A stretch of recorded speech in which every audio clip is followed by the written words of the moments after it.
Hello everyone, it is the weekend and I am free. I have nothing going on this weekend except for maybe church on Sunday. So I have loads of time to do whatever I want, hike, read, whatever. I decided to sit in front of my slider today because I don't know if you can see it or not because there might be a weird reflection, but it is like seriously snowing out there. I left work, it was not snowing at all. Next thing I know, it's a freaking blizzard. Anyway, let me show you what I am reading this weekend, which I don't normally do, but we're going to this weekend. So, as I said in a previous video, one of my favorite books ever is The Sacrament by Olaf Olafsson. Nobody talks about this book. Nobody talks about my dear friend Olaf. And, yeah, I think that's sad. But what is even worse is the fact that this is literally the only book I've read by him, and he has written a great deal of other books. So I decided, dude, if this is my favorite, why have I not read anything else by him? And I decided to look on his backlist. And the book rewind. First of all, he has a book coming out soon. I want to say August. I would have to look. But the most recent book before The Sacrament was this book called One Station Away, and that is what I'm currently reading and currently deeply in love with. So this book is literary fiction, which is not something I read a super ton of. I do read it from time to time, and I really love it. And honestly, the first edition the first edition club through Parnassus has transformed me into someone who reads literary fiction. But despite that, it's not something I read a lot of. This is just this absolutely gorgeous story about this neuroscientist and loads of stuff. It's about his family. He is not close with his family. He lives in the United States, New Hampshire, actually. Wait, no, rewind, Connecticut. So I think I might be able to use this for one of my books for a book that takes place somewhere I'm going this summer. He lives in Connecticut. He's a neuroscientist. He is really interested in these people that appear to be locked in, and are they completely like brain dead or a vegetable, or is there actually stuff going on in there and they're kind of locked in? He's really interested in studying this, and the first chapter of this book sucked me in because he took his job a bit too far and decided to do something to kind of recreate the experience of what it would be like to be in that position. And I didn't really understand what was going on right away. And that's something this author does really well, is kind of like exposing you to what is going on without completely telling you what exactly is happening. So like the situation in chapter 1, there's a few different reasons why the main character, the neuroscientist, what is his name? He's doing these things, and there could be a whole bunch of different reasons why he would decide to do these sort of things. And so you kind of see the action and kind of later find out the motivation. And I just feel like that's like this beautiful way to give you little tastes and scents and like tiny signals of what's actually going on before it is revealed a little bit later. So I just really love that. But he also obviously has some significant problems with his family and seems very distant from them. He never really goes home. He is in the process of this book. He's going home to a party for his mom, but he's not very close to his parents. He calls them both by their first names. He hasn't seen them in a very long time. It kind of appears there might be something wrong with his mom, but again, we haven't really discovered that yet either. Something has happened to his wife. She's no longer with us, but you don't know exactly what happened to her either. The clues that we've been given so far kind of sound like she might have something going on neurologically as well. So I just love, like, I don't even know how to describe it, this eerie feeling of being like sucked into a world that you don't completely understand. And, the author is giving you little snippets, but really trusting that you'll be able to figure it out, and that he doesn't have to lay everything out for you right away, that you're going to get little bits throughout the book. So yeah, I'm really enjoying it, and I can't tell you why, besides just the language is beautiful, and I really like the approach, the little hints we're getting along the way, and those little hints do kind of propel you forward, despite there not being a lot of plot in this book. So I think I will be able to finish this tonight, to be quite honest. It's very slow going, in a just really quiet, meditative sort of a way, but it's not very long. So yeah, I think I'll get that done today. The next book is, we have Dee Dee's book club on Sunday, and I have only gotten like one chapter into this book. This is Black Mambo Boy. I didn't know too much about it when I voted for it. I just really quickly looked at the two books that were offered up as selections and decided on this one. I don't remember why, but when I actually received this book and dug into what it's actually about, it sounds so interesting. So it's about this boy. It starts off in 1935 and it kind of goes through World War II, but it takes place in East Africa. And I have read so many World War II books, but not a lot that take place in East Africa, if any. This might be my first one. And so I think this is going to be interesting just to hear more about East Africa. And like obviously Italy was really close to Africa, and so I think that Italy had a whole bunch of stuff going on in Africa during that time, trying to take over. I don't know. So this will expand my knowledge a lot about that time period, and hopefully it's really well written as well. So that is that. Those are kind of my fiction books I have going on. I'm thinking this will be Friday, Saturday, and we'll probably have room for one more on Sunday, but you know, I'm a mood reader, so I don't want to tell you what I'm reading next because I don't even know what I'm reading next. For nonfiction, I always have loads of books going at the same time as well. I have started Daily Rituals, Women at Work.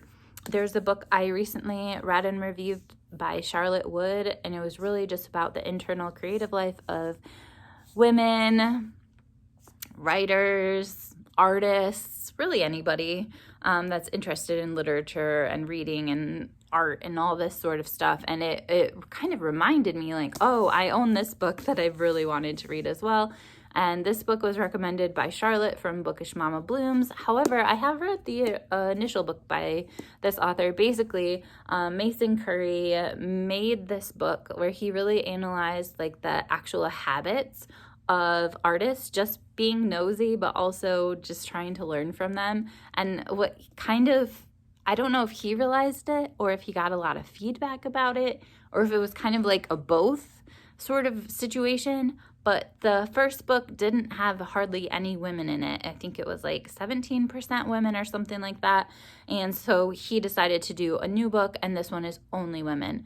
And in addition, he felt that this one actually might be a better representation of what he was actually looking for, which is like, how can the average person learn to become this amazing, like, literary genius or whatever. And he felt that a lot of the men that he described in his book, they came from such affluent backgrounds. They had servants doing stuff for them. They had wives doing stuff for them. And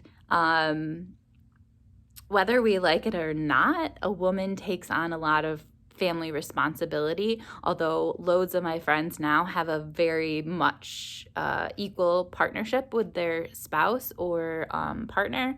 But historically, women have taken on more of a role in family life and stuff like that. And so this is a lot more accurate as far as like, how can a regular person strive for the art life, the artist life, the life of an artist. So I'm just reading really like one a day or so. I'm just picking this up from time to time. I have read Octavia Butler already, and hers was really inspiring, like he said, because it's just like day to day. She said the most important thing was to write every day, which Leonard Pitts Jr. is starting writing his novel on Monday. I am thinking about, I think about it for a day or two more. I love writing.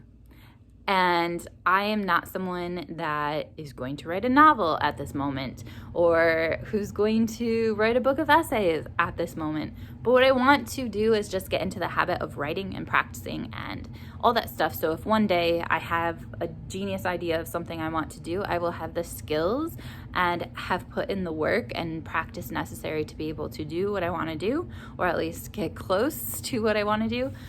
So I might start on the same day as him and build time spent writing into my mornings as well. But anyway, yeah, just picking away at this a little bit at a time. And then finally, guys, this is my last thing for a nonfiction book. Basically, let's talk about NetGalley. I buy a lot of books. Someone mentions something on BookTube and all of a sudden I have to have it. Someone mentions eating something on BookTube and all of a sudden I'm hungry for that thing. I am very into suggestions. Like, I'm very perceptive to what people tell me to do. I feel like that's probably not good. Anyway, with that being said, NetGalley, I just feel like my eyes were bigger than my stomach in some ways, and I was requesting all these books that I literally do not have time to read. And in addition, I'm not in the mood to read those sort of things anymore. They don't fit my personality anymore because I have been on BookTube for a long time. You guys might think this channel is only like almost 2 years old. I think it'll be 2 in May. But that's actually not true because I did have this channel before when I was like in my early 20s living in Chicago-ish land. And I did a lot of basically what BookTube started out as, which was like YA and stuff like that. And I just got too busy and I just lost interest in all that sort of stuff. But I've been on NetGalley basically from those times, and so I have loads of books I have no interest in reading. And my ratio of the ones that have been offered to me versus the ones I've actually reviewed was not good. And I was just curious, I wonder if I can start a new profile on NetGalley. So I did. I only have 2 books that I have been given for review, and I haven't requested any more because that is what I want. 2 books, that's perfect. So one of them I still have not reviewed. This kind of shows me I'm still having the same problem as before. However, it sounds really good and it has come out now. So I'm just going to read it in its actual print copy form from the library, which is Heartbreak, A Personal and Scientific Journey. I haven't seen this one yet on BookTube either. This says, when her 25-year marriage suddenly falls apart, journalist, love reading me some journalists, Florence Williams expects the loss to hurt. But when she starts feeling physically sick, losing weight and sleep, she sets out in a pursuit of rational explanation. She travels to the frontiers of science, of social pain, to learn why heartbreak hurts so much and why so much of the conventional wisdom about it is wrong. I'm not going to read more, but I believe that she also goes out into nature trying to kind of process through what has happened to her. And I think it goes into the science about like physically what actually happens in your body when you're going through heartbreak. So I think it sounds fascinating. And yeah, this and one other one, and then that's it. Then I'll have 100% for my NetGalley thing. The other book I purposely requested because it's going to be one that is coming to me from Parnassus Books. It's going to be one that I will automatically own just because it's a Parnassus pick. And so hopefully this week I can get to 50% of my NetGalley, and then maybe the week after 100. So these are a few things I'm reading this weekend. I'm most excited about this one. But yeah, I'm curious what you guys are up to. Is it already mid-month book bash? Maybe this is an excellent weekend to have lots of free time. I'm not sure. I'm gonna have to check on that. Check Doris's schedule because I have no idea. I get so confused on when it is. But yeah, I hope you guys have an amazing weekend. Enjoy whatever the weather is like by you, and soak up all the reading time, all the family time, all the friends time, all the yoga time, whatever. I hope you guys have an amazing weekend, and I will talk to you later. Bye.